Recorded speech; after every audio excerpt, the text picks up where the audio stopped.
Peace and blessings, family. Welcome to another episode of the Uplifted Being Show. We are live, we are jam-packed, and I am your brother Dwayne from the Divine Mother family. Woo! She is fine. Facts. Hills in the mountains and the curves and that precipitation, baby. Yeah. Them hurricanes. Tornadoes. Them cyclones. Volcanoes. The mudslides. The joy. Oh man, Mother Earth is beautiful as she is pouring down where I am in the Brick City. And man, today we got a jam-packed episode, but if you don't know who we are and it's your first time joining us, family, just know that the Uplifted Being Show is here to remind you, not teach you, not correct you, not scorn you. We are here to remind you of the powerful creator that you are. Each and every one of us is. And without further ado, family, I'm going to pass it off to my brother from another mother. And you know it ain't nothing that he can't fix. Because my man is from the 666. Protons, electrons, neutrons. Carbon, carbon, carbon. Melanin Rich trick. What's good, family? Brother Brian Nee, Ako Boydo Koo, hailing from Toronto, Ontario, Canada. I'm happy to be here with y'all today. Happy to be joined by my wonderful brother Dwayne. We've been missing him. Oh yeah. Like they say in Jamaica, we can't see ya. I'm back, family. Yeah, we give thanks. And today, we're rapping about some real shit. You know what I'm saying? So, if you can't handle the truth, you can't take the heat. Get out the kitchen. Word up. Before we start, man, I want to give a big shout out to Sister Angela, who may or may not be joining us. We don't really know. But as far as this right here, we're coming from a young king's perspective. You feel me? We miss you, sis. I love you. You are always with us in spirit. She handling business. She'll be here all day. So, brother Dwayne, man, you gonna let these people know what we're talking about, man? You gonna let them know how real we're about to get right now? Yeah, absolutely. First and foremost, go to upliftedbeing.com, family, and check out them archives. That's first and foremost. Secondly, this episode, we gonna get real. We already real. We gonna get realer. We talking about race relations, family. Yeah, that race card. I'm pulling it all day because we don't have a card to pull. I'm Black 365, 24/7. You know what I'm saying? Some years 366. Word. So, race relations, man. Where do we start? Because it's such a grand topic, man. But where do we start, man? How about like, in your personal experience? You want to shed a little bit of background of, your experience with, growing up what we call black in America? Yeah, King, I think that'll be a first place that would be perfect to start. So being a black man in America, right, what we call black, right, which is a status, right, it's not even a nationality, but you grow up kind of with this you gotta tiptoe the line of being fully masculine, because we're already looked at as a threat, you know what I mean? And I remember in my teenage years, man, we were always looked at as a threat. We wore hoodies, we wore baggy clothes, you know what I mean? But we were always looked at as a threat when we would just walk into the mall. You know what I'm saying? Like, we were always followed as if we were about to steal something when we were just young and having fun, boys with a lot of energy, just having fun, shopping, spending money in establishments where they didn't want us there because we were a threat to either steal or, we had to wear this stereotype, this stigma of we're dangerous, we're all of these other things. When you see 7 young black men walking around with baggy clothes and hoodies, and you know what I'm saying, we might be cursing, we might be rowdy, but at the end of the day we having fun, you know what I'm saying? It ain't nothing, that we're not posing no threat to anyone else, but everyone will see us as a threat. And then you take that same scenario and see 7 European children walking, you know, in their cultural attire, you know, whether it be khaki shorts and sandals in 30-degree weather, you know what I mean? They not looked at as a threat, even though they could be go robbing a store. You know what I'm saying? Yeah. So I think that stick, and not saying that they will be going to rob the store, but you know, it could be the case. Why are they presumed innocent and we aren't? We're presumed guilty before we even commit a crime. You know what I'm saying? And not even that we're going to, because we haven't. There's been instances growing up, you know what I'm saying, where one of my boys, he got slammed. Like, it was crazy, man. And not even to give the full story, because you know what I'm saying, like, there ain't no snitches over there, even though that was years and years and years and years and years ago. But it was just like, we were confronted by police, basically for a misidentification. But basically, we was confronted by police, and we didn't have to give them any information. First of all, we teenagers, we didn't commit a crime. You know what I'm saying? And we weren't suspected of committing a crime. And they asked us for our IDs. Now, mind you, we 16. What fucking 16-year-old know has an ID? But anyway, you know, so some of my boys didn't have an ID, and I didn't either. But they was asking us for IDs, and we were like, "Yo, we're 16. We don't have IDs. Like, what are you talking about?" So, you know what I'm saying? The situation escalated to where, because they kept harassing us, like, bro, we're sitting here at the light rail. You know what I'm saying? Waiting for a light rail. Like, leave us alone. And long story short, they basically chokeslammed my boy and spitting, you know what I'm saying? They was spitting in his face. They told him they'd take him over where no cameras and beat him, you know what I'm saying? Like, all of this unnecessary junk. And I remember there was another instance where, you know what I'm saying? Long story short, basically I was driving and I had a girl in the car, you know what I'm saying? It was my girlfriend at the time. And I probably had my license for probably like 6-7 months, you know what I mean? And there was a cop that was pulled over and he had his lights on. So everybody's going by. So I'm like the 4th car behind everybody that's going by. So as I'm trying to come by, he decides to pull out. So I stop and try to let him go. So he rolls his window down and waves for me to go by. So I inch up, you know what I'm saying? And then he tries to go. So it's like this cat and mouse kind of thing. So then he waves for me to go. So I kind of go, and then he pulls in front of my car for me to stop. So I almost hit him. Thankfully, I didn't.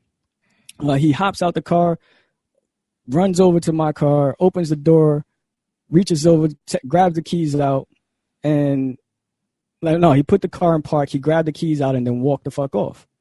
Out of your car? Out of my car. Left us sitting there for like maybe an hour and a half, bro. And it was fucking like 20 degrees outside. Like, we didn't have no heat on. We was fucking sitting in the car freezing. You know what I'm saying? And then he comes back and then want to get information, you know what I'm saying? Trying to tell me that I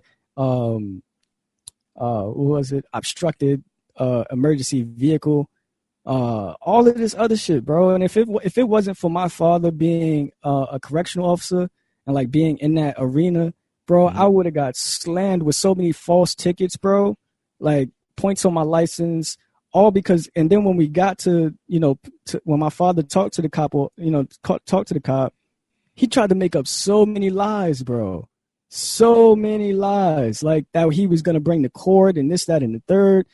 And I'm just sitting there like, bro, I didn't even say anything to this guy. Like, the fuck? But it was just so much, man. And I could go on and on about the instances I had with police, man. But, you know, I think growing up as a young black man in America, there's a big stigma on you of being guilty before you're, you know what I'm saying, before anything, before due process. You know, you're just guilty. Before you're born. Word is bone. Word is bone. What about you, King? I can relate to that. And one thing that my dad always used to tell me is, like, growing up black, you're born with 2 strikes against you, so don't strike out. You know what I'm saying? He used to always nail that in. You know, now, you know, where I'm at in consciousness, I don't really agree with that, but, you know, that was part of my programming, you know what I mean? And, you know, the time I was growing up, so, like, I'm in Toronto, Canada, so it's like There is no like real black communities. You know, there's like maybe one. You Right. know, there's a lot of there's a good amount of black people, but it's not like okay, this whole section, this whole neighborhood is all black people. You know what I mean? So it's a lot of like just a lot of different races. You know what I mean? And it's not like here. It's not like just black people and white people. You know what I mean? And everybody else is a lot less. Here it's like you got a lot of everything. Right. And what was kind of cool growing up here is that majority of the people, their parents came from a different country. So whether they were white, so-called black, Asian, whatever, it's like everybody's parents came from somewhere else.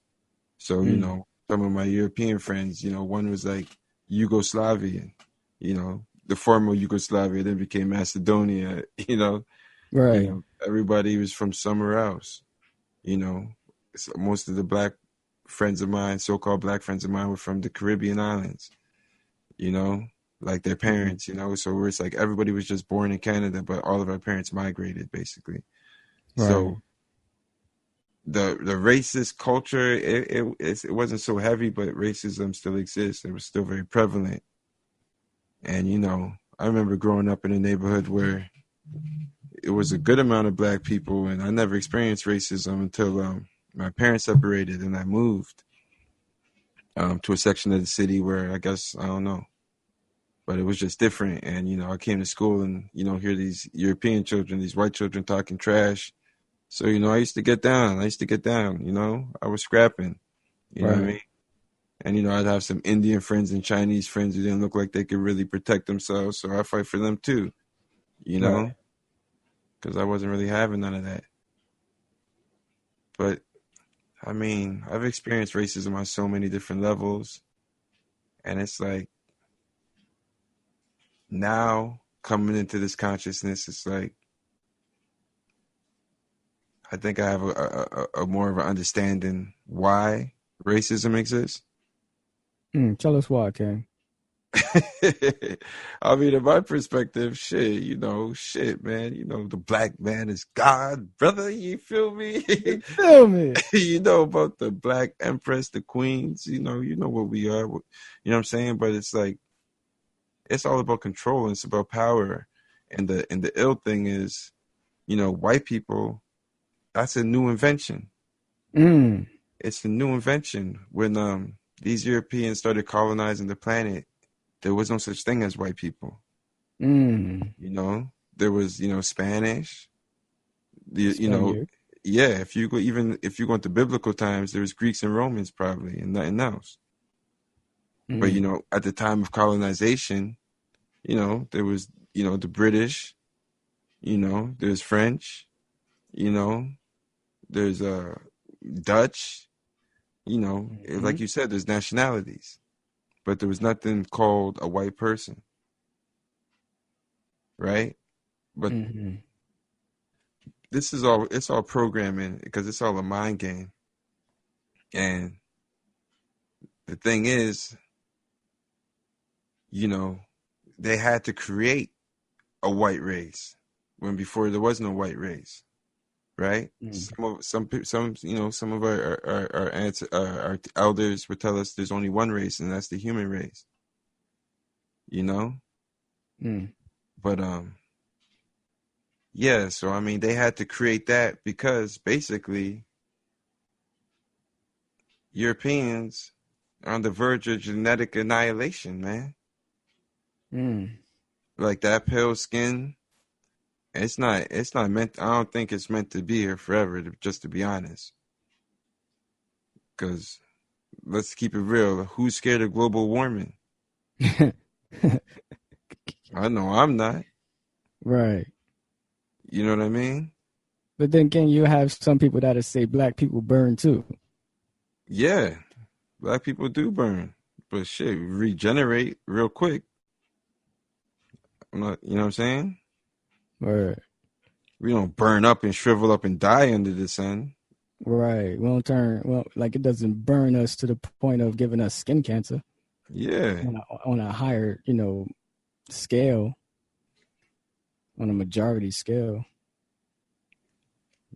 So it's like they had to create this white race to try to preserve their genotype, their genome, whatever you want to call it. I'm not a scientist, but to preserve their so-called race, because these people were everything they did to black people, they did to themselves before they did it to us.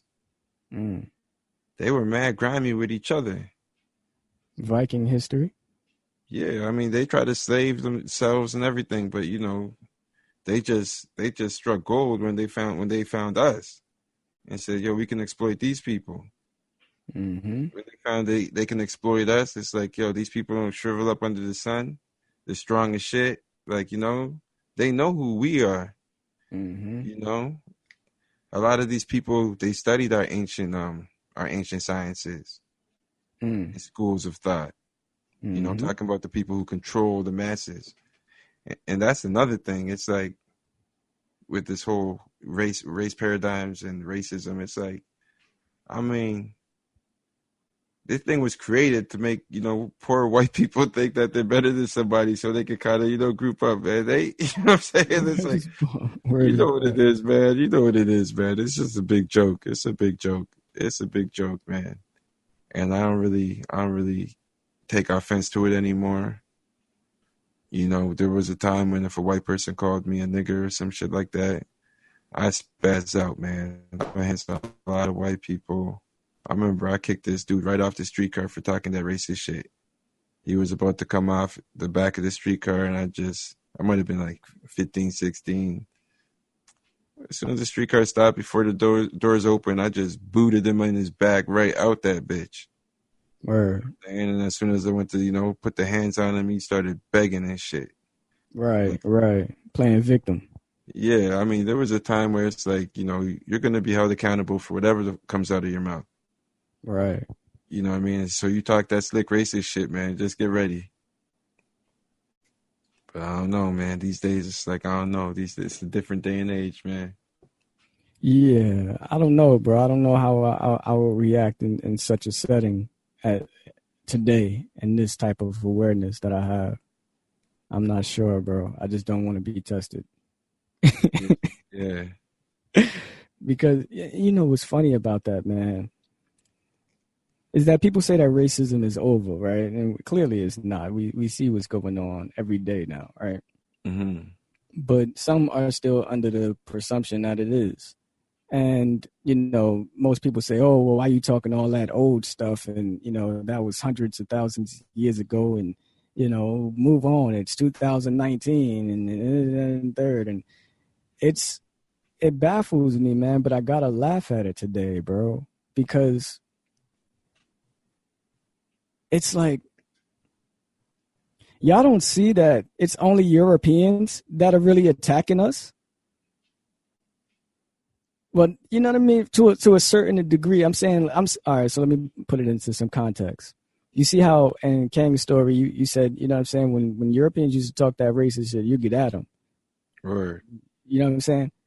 You don't hear no white people that'll be like, yeah, when them niggers talk that racist shit, I had to fight. You know what I'm saying? Like, you got a very select few, but then as a very whole, you don't hear that story very often. You also don't hear about black police officers killing European unarmed civilians at a high rate as you hear on the reverse side of that. You know what I'm saying? Like when you look at Congress, it's 80% white male, white Christian male. You know what I'm saying? When you look at when I speak about Congress, I mean the United States Congress.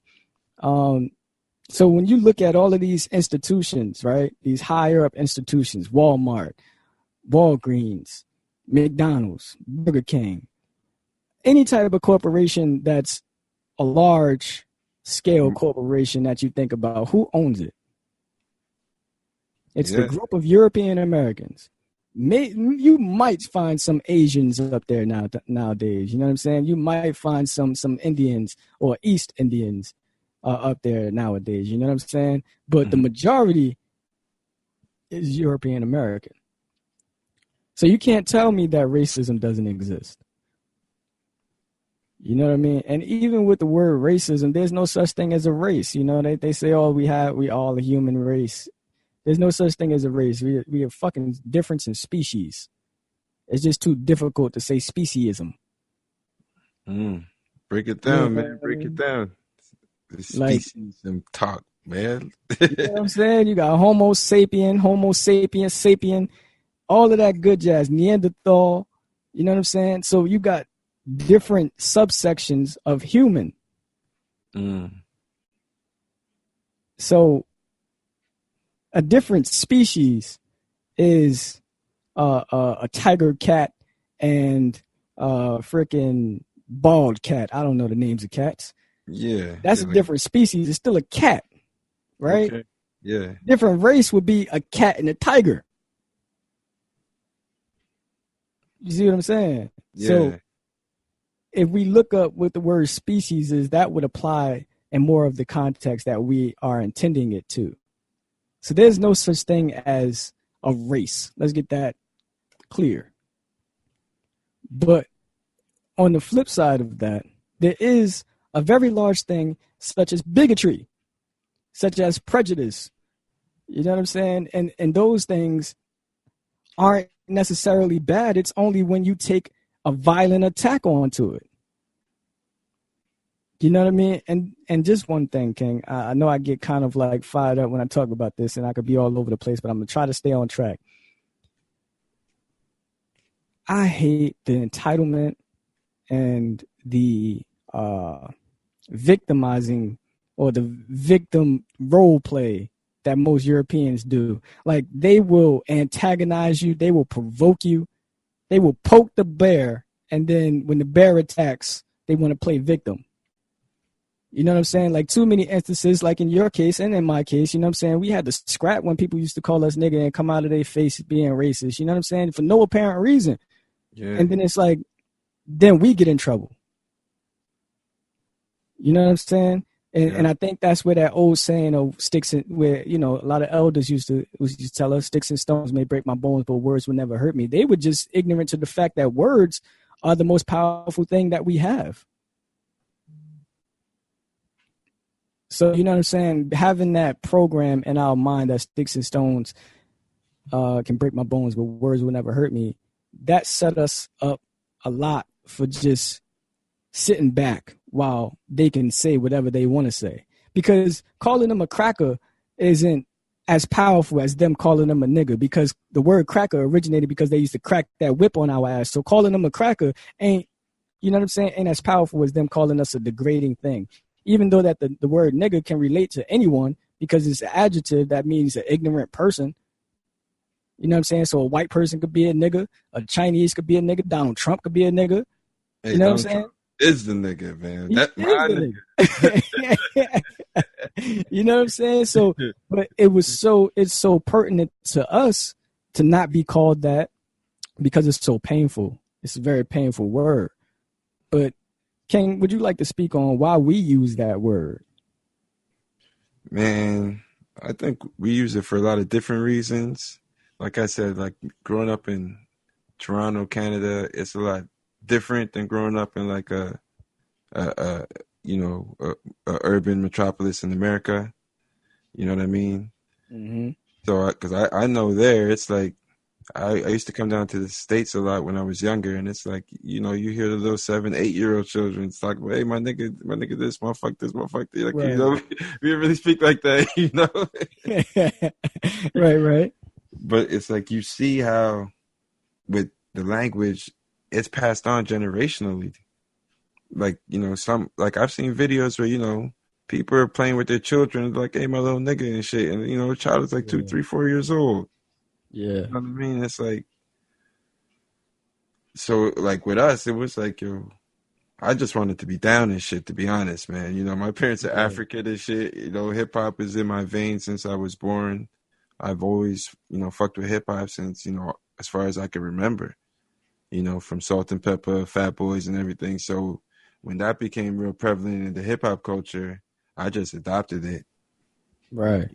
You know, I just adopted it. So it wasn't my environment that really had me speaking like that too much. It was more so, the influence from the music and the culture and, the movies. It was just influence from the U.S. culture, you know. Mm. So that's powerful. So what you saying, let's break this down real quick. So what you saying is that Jewish men with these Jewish corporations, with these record labels, paid our brothers and sisters for the type of language and the type of music that they would produce. That's a fact. I think that's we got to let that marinate. Marinate. Yeah, man. You know who's backing it, man. Follow the money, man. Who's Word is backing on. it? Look at the state of the music and entertainment today, you know?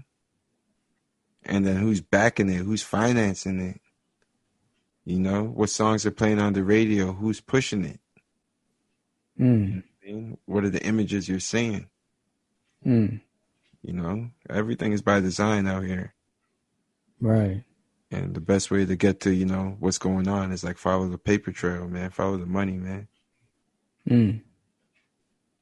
I strongly believe like the entertainment industry, especially the music industry, is closely tied to the prison industrial complex.